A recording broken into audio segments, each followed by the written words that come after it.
Alright gang, Assalamualaikum. Hari ni kita nak share beberapa perkara So kat sini kita ada water pump. Ramai saya tengok bila buka water pump, ini benda ni contoh melekat dekat enjin. Okey, contoh.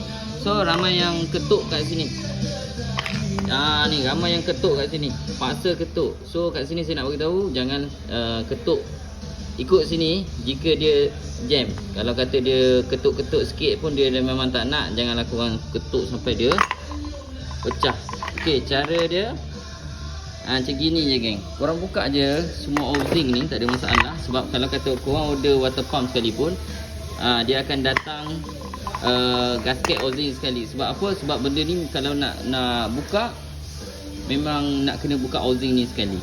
Sebab dia ada satu dekat sini O-ring, dia bagi juga dengan gasket kat sini. Jadi tak payahlah korang paksa ketuk kat sini. Okey.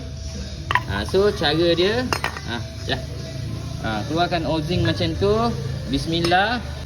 Ketuk kat sini. Macam tu. Okey, ketuk je yang ni. Sebab benda ni geng. Ambil tu. Okey, sebab benda ni panjang geng. Dia ada satu O-ring kat sini. Lagi satu dia biasa dia melekat kat sini sebab panjang. Kalau korang mengharapkan dia keluar memang payah. Jarang sekali dia ada luck untuk keluar. Okey. Semoga bermanfaat bos.